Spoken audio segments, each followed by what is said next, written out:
mengapa sih orang memandang hedon itu negatif? Orang itu sebenarnya lebih banyak disetir oleh seneng dan tidak seneng dari dirinya.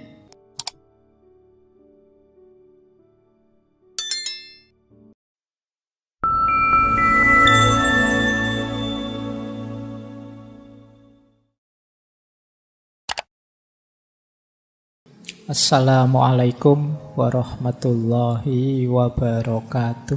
Bismillahirrahmanirrahim. Bismillah, kita mulai. Hedon itu secara umum biasanya didefinisikan pandangan bahwa hidup ini untuk senang-senang. Jadi pandangan bahwa nilai yang namanya kesenangan itu yang paling penting dalam hidup ini. Jadi kalau ada orang bilang misalnya, urip pisan kok sumpek, yuk seneng-seneng yuk. Itu sebenarnya ideologi semacam ini. Jadi alasannya itu disebut hedonisme itu. Kata-kata hedonisme itu ya dari bahasa Yunani, hedonismos, yang akar katanya hedon. Itu kesenangan. Jadi seorang hedonis itu orang yang hidup pokoknya nyari seneng saja, tidak mau tidak seneng. Nah, dan itu nanti luas definisinya. Tidak sesederhana kita mendefinisikan bahwa ini hanya orang yang pingin foya-foya saja. Apa ada orang itu yang tidak ingin senang hidupnya?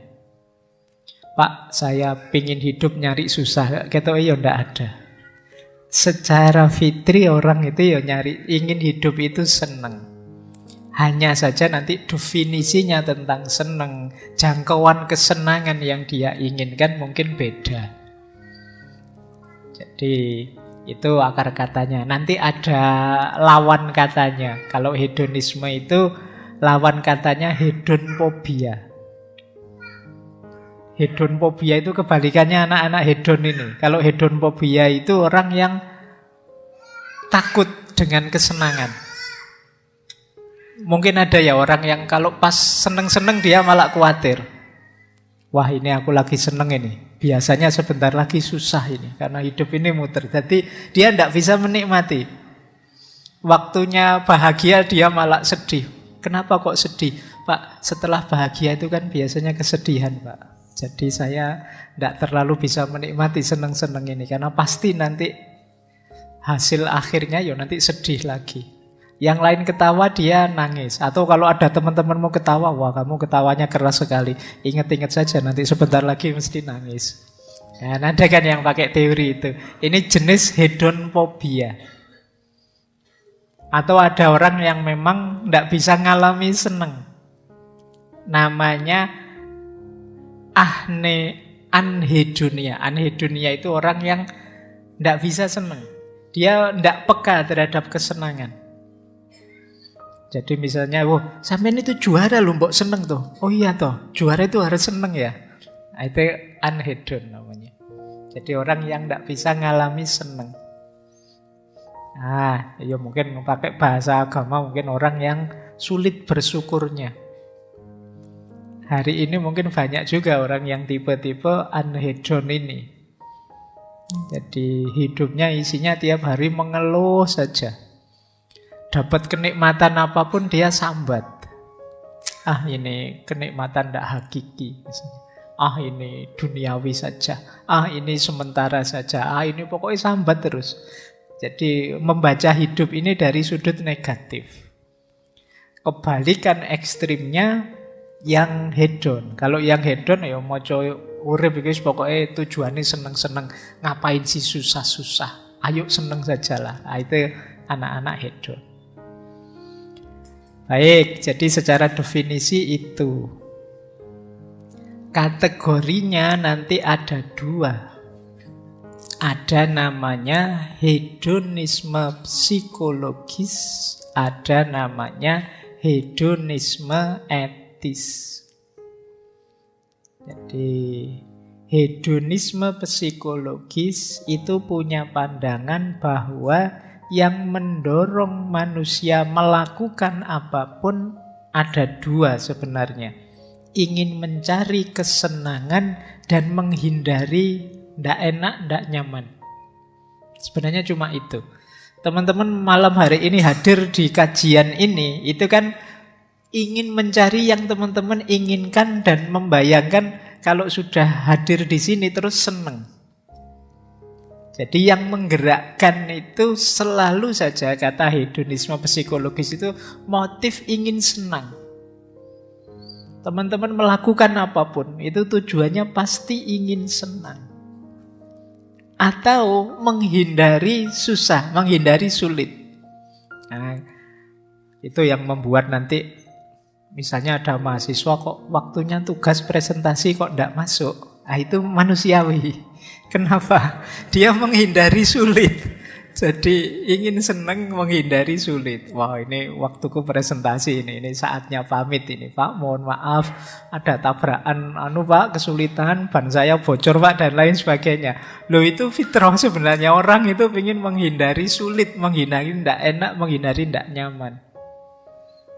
Wong masuk ke sini saja tadi mungkin rebutan, mungkin ada yang nyari sendenan, ada yang nyari sudut kira-kira nanti kalau selfie bisa pas, enak. Ada yang nyari macam-macam motifnya. Semuanya apa? Ingin seneng versi masing-masing.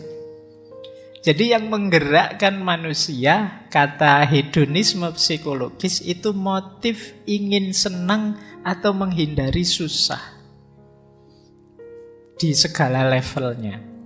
Jadi alasan bisa dibikin belakangan. Kita bisa berlindung di balik aneka ragam dalil, aneka ragam argumen, tapi intinya kita nyari yang membuat kita senang, enak, nyaman, dan menghindar dari yang membuat kita tidak enak, sulit, susah. Ini namanya hedonisme psikologis. Jadi secara psikologis manusia itu begitu. Jadi kalian nanti melakukan apapun, itu pasti kalau dicermati target akhirnya adalah ingin senang. Apapun itu. Atau menghindari susah.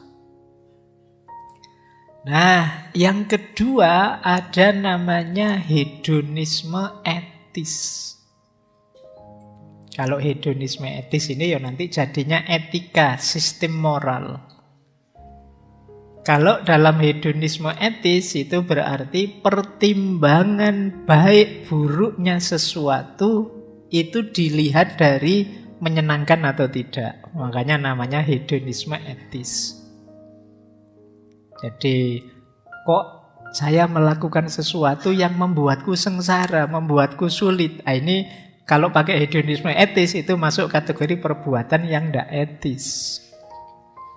Jadi perbuatan etis itu ya perbuatan yang menyenangkan kita atau menjauhkan kita dari rasa tidak enak, dari rasa sakit. Berarti apa? Lakukanlah segala yang membuatmu senang dan jauhilah segala yang membuatmu susah. Itu saja rumusnya hedonisme etis. Jadi, Pak, berarti orang tidak boleh sholat Pak, tidak zakat. Loh, zakat saja, sholat saja. Kalau itu membuatmu senang, lakukan itu. Rumusnya sebenarnya cuma itu. Pak, berarti kita ingin senang-senang sendiri Pak, tidak baik pada tetangga. Loh, kalau baik pada tetangga menyenangkanmu, ya lakukan saja. Orang itu nyari senang. Entah rumusnya apa, cari yang paling menyenangkanmu. Oh, itu nanti ini yang membuat nanti beda-beda, ada beda pandangan tentang yang namanya kesenangan. Tapi intinya lakukanlah yang membuatmu senang saja. Kalau kamu ingin bahagia, hindari yang membuatmu susah. Ini rumus dasar dari hedonisme etis. Nanti kata hedonisme etis itu segala perbuatan itu sebenarnya ada dua nilainya. Ada nilai intrinsik, ada nilai instrumental. Nilai intrinsik ini nilai yang hakiki. Kalau nilai instrumental ini alat saja untuk nilai yang hakiki tadi. Misalnya kata kelompok hedonisme etis, satu-satunya nilai yang intrinsik itu kesenangan. Sementara nilai yang lain itu instrumen. Jalan saja, alat saja untuk menuju kesenangan. Misalnya HP ini kan alat untuk saya senang. Ada banyak hal yang menyenangkan saya dari HP ini. Berarti nilai HP ini sebenarnya nilai instrumental. Nilai hakikinya apa? Kesenangan. Jadi nilai puncak itu kesenangan. Kita melakukan apapun ini punya nilai, tapi namanya nilai instrumental karena dia bukan tujuan finalnya. Tujuan finalnya selalu saja kesenangan. Nah, kalian milih melakukan apa atau tidak melakukan apa, yang kalian lakukan itu hanya alatnya saja, instrumennya saja. Nilai akhirnya apa yang kalian kejar? Kesenangan. Semua orang mengejar kesenangan. Maka kalau ada konflik, kalau ada masalah, problem, itu biasanya ya tabrakan antar kesenangan. Yang satu senangnya kalau tidur lampunya mati, yang satu senangnya kalau tidur lampunya nyala. Kok ya terus nikah? Oh, itu kan ngeri itu. Tiap malam harus diskusi dulu, ini lampunya mati apa lampunya nyala. Terus diambil solusi, ya sudah, kalau yang suka tidur lampunya mati, tidur dulu lampunya dimatikan. Yang tidur sukanya lampunya nyala, tidur terakhir nanti lampunya dinyalakan. Atau sebaliknya, jadi tidurnya gentenan. Tapi sudah nikah kok tidurnya gentenan kan ya ndak enak. Nah, ini konflik antar kesenangan. Tapi ya memang puncaknya apapun ya orang nyari senang. Tidak bisa tidak. Kecuali orang yang tidak ngaku bahwa sebenarnya dia nyari senang. Kan banyak di antara kita yang gaya kalau dituduh Allah padune senengmu itu. Tapi kan kita biasanya berlindung di balik dalil, argumen, di balik ideal-ideal apa dan lain sebagainya. Jadi misalnya kemarin ada yang ketemu saya membahas tentang demo itu. Terus ngutip ngaji filsafat, Pak, mahasiswa itu kan ada tipe suka demo, ada tipe suka di perpus itu. Nah, demo maupun ke perpus itu instrumen. Hakikatnya apa? Dua-duanya mencari yang dia seneng. Jadi yang ikut demo ya memang seneng dengan demo. Yang ke perpus seneng dengan ke perpus. Meskipun dua-duanya mungkin kalau ditanya ya dibungkus dengan aneka dalil. Argumen, kita itu kan agen sosial, Pak, maka kita harus turun itu. Ya waktunya jiwanya cocok dengan itu, seneng. Yang ke perpus juga begitu loh, kita punya tanggung jawab intelektual ini, Pak, nanti ditanya oleh masyarakat ilmunya dan lain sebagainya. Tapi argumen ini hanya instrumennya. Hakikatnya apa? Kita seneng atau tidak seneng. Makanya pernah saya sampaikan itu kan orang itu sebenarnya lebih banyak disetir oleh seneng dan tidak seneng dari dirinya dibandingkan benar salah atau baik buruk yang ada ideal di kepalanya. Saya seneng dulu, nanti argumennya belakangan. Jadi saya mengidolakan PSS dulu. Nah, nanti alasannya belakangan. Meskipun bolak-balik kalah, tak carikan alasan biar kegemaranku ini terjustifikasi. Jadi ini yang dimaksud tadi ya, dasarnya orang hidup ya semua nyari seneng. Jadi ini kategori namanya hedonisme etis. Jadi bermoral tidak, etis tidaknya sesuatu itu dilihat dari menyenangkan atau tidak, membawa kita jauh dari rasa sakit atau tidak. Ukurannya dua. Kenapa begitu? Karena hedonisme psikologis. Manusia itu segala tindakannya lebih sering terdorong oleh mencari kesenangan dan menjauh dari rasa sakit. Baik, ini dasar berpikirnya ini. Lanjut. Nah, kalau tadi makna idealnya, makna etimologisnya, kalau ini makna kekinian. Yang tadi saya bilang hedonisme itu sering dipandang negatif, itu biasanya makna kekinian ini. Mengapa sih orang memandang hedon itu negatif? Karena 5 ciri ini biasanya. Yang pertama, orang hedon itu punya kecenderungan egois. Jadi egois itu pokoknya seneng, enak, nyaman menurutku. Peduli amat orang sukanya apa. Wong saya suka kok Pak dengerin musik keras-keras malam-malam asik misalnya. Kamu tidak peduli temanmu terganggu, tidak bisa belajar, tidak bisa tidur. Kamu mengikuti hedonmu saja. Misalnya temanmu HP-nya masih HP tahun 2000 dulu, tapi kamu HP-mu gonta-ganti terus. Setiap tahun kamu ganti HP terbaru, kamu tidak peduli perasaannya. Kamu kalau ngomong selalu versi HP terbaru, ini ada NFC-nya loh, ini sudah sekian ratus MP ini segala. Temenmu HP-nya tahun 2001, jadi dia tidak pernah dikeluarin HP-nya. Nah, itu kamu tidak mempertimbangkan perasaan ya, pokoknya kamu mikir dirimu saja. Bajumu gonta-ganti terus, merek terbaru terus, mahal-mahal. Temenmu beli baju aja nyari yang second misalnya. Nah ini egois, orang tidak mikir sekelilingnya. Pokoknya aku pingin seneng, itu saja. Nah, terus yang kedua yang sering dikeluhkan dengan perilaku hedon tentu saja materialisme. Kecenderungan hari ini orang hedon itu dilihat, ya dia ingin nyari seneng-seneng level materi. Jadi seneng-seneng dengan uang banyak. Mobil tiap tahun ganti, HP selalu ikut yang terbaru, dan lain sebagainya. Itu level-level materi. Tas saja yang harganya sekian, bajunya 12 juta, tasnya 10 juta, kopiahnya 7 juta. Walau ini sekali pakai itu kamu kuliah S1, S2 sampai lulus itu. Jadi sementara kamu bayar UKT-nya nunggak.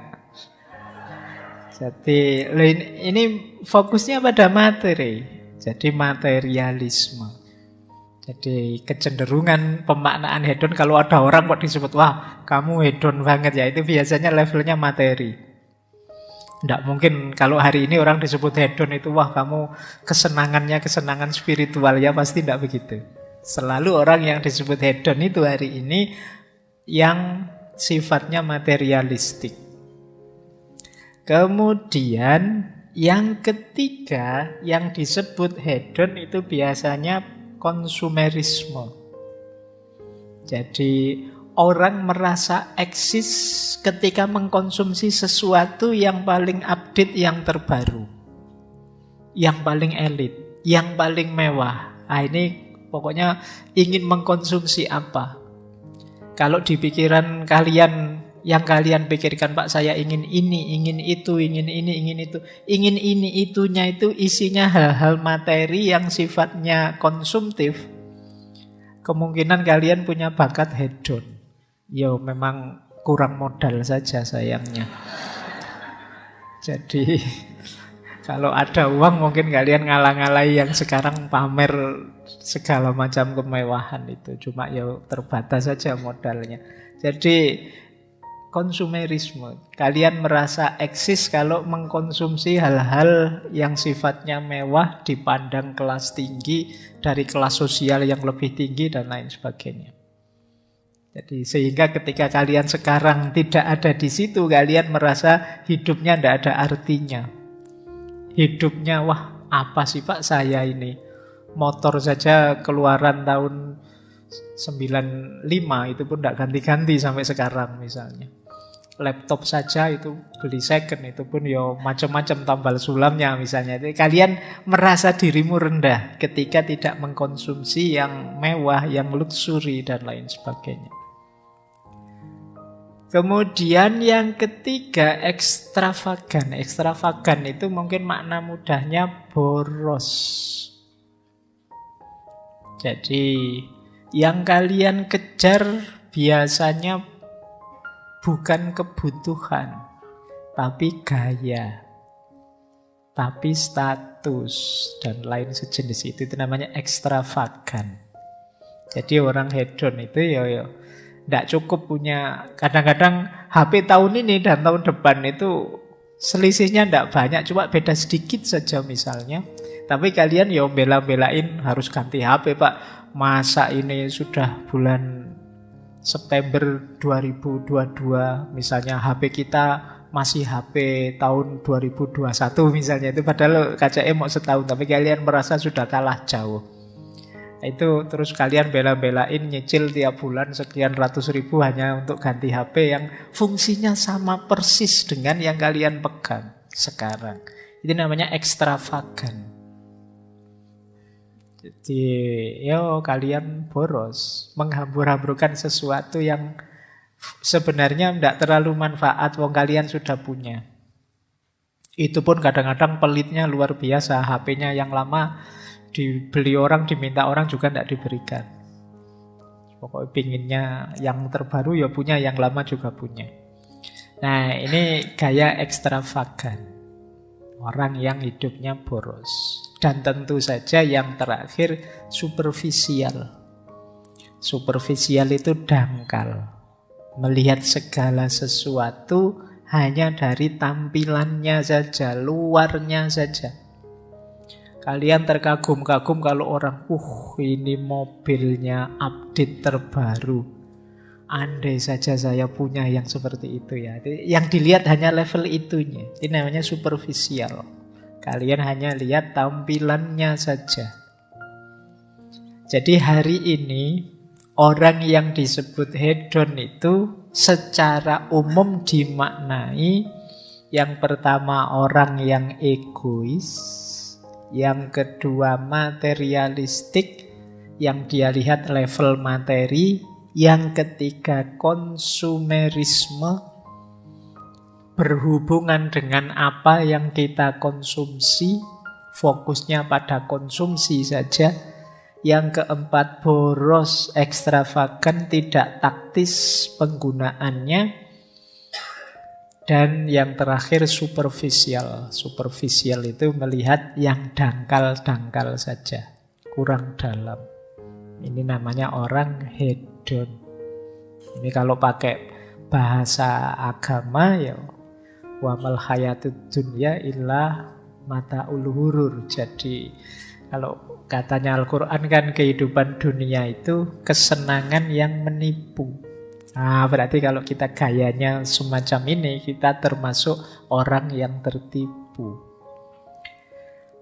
Ini boleh nanti direfer dulu, kita pernah ngaji tentang Imam Ghazali itu ya, yang membahas tentang jenis-jenis orang yang tertipu. Baik, ini makna hari ini yang populer sekali, kadang-kadang kita pakai untuk meledek orang, kita pakai untuk ngece orang.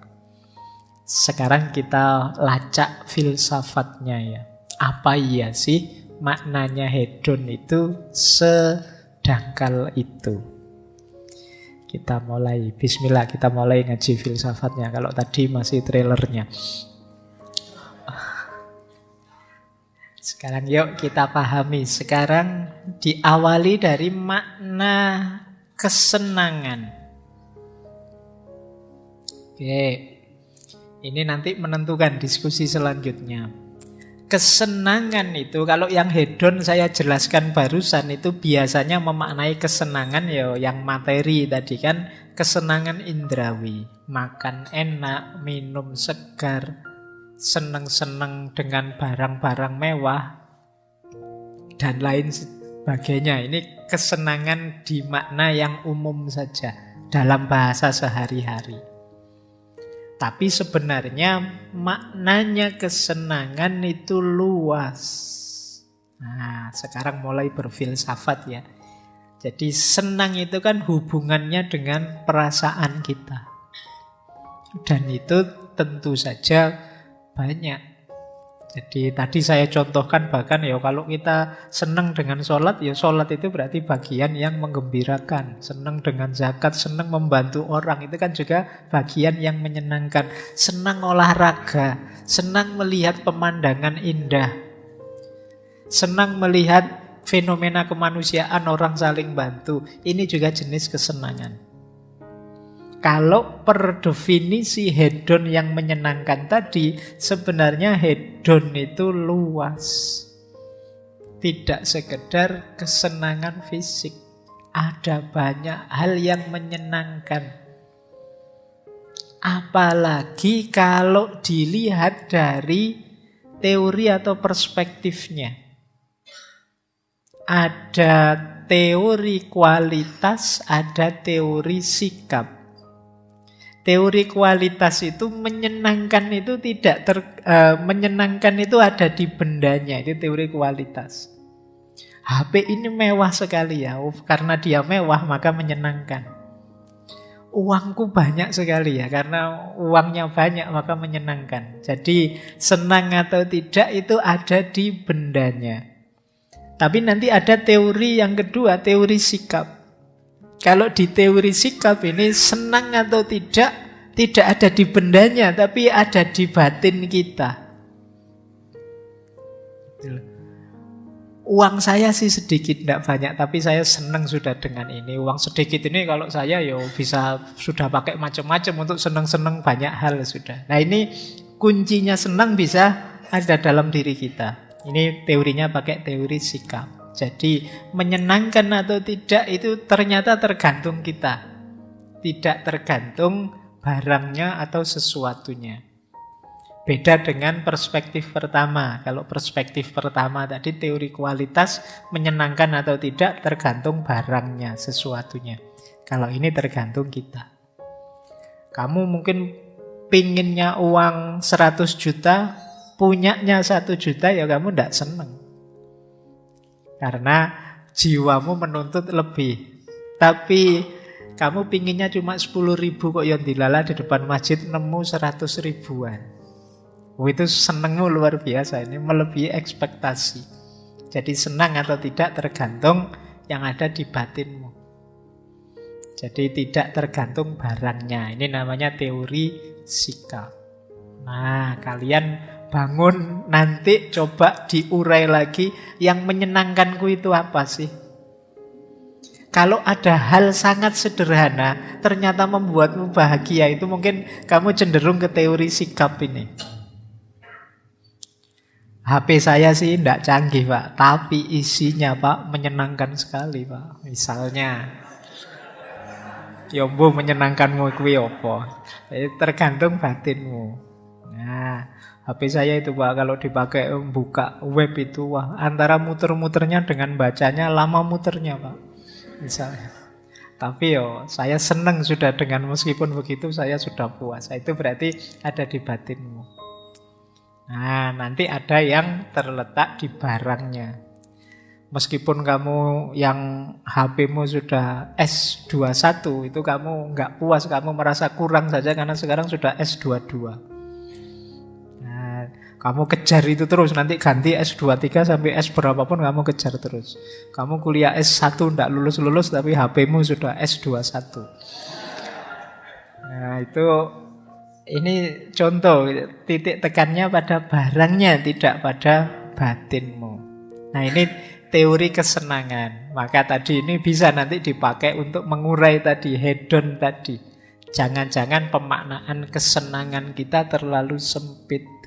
Kalau ada orang memaknai tadi, Pak, yang saya senangi ini, coba dicek. Itu terbatas pada yang materi-materi saja atau yang mewah-mewah saja, yang boros-boros, atau sebenarnya ada yang sangat sederhana saya juga suka toh, Pak. Mungkin tidak termasuk hedon yang tadi. Nah, jadi ada hedon kelas tinggi dan hedon kelas rendah. Hedon kelas tinggi itu bukan kok terus yang barangnya mewah-mewah, yang hedon kelas rendah yang barangnya sepele-sepele, enggak.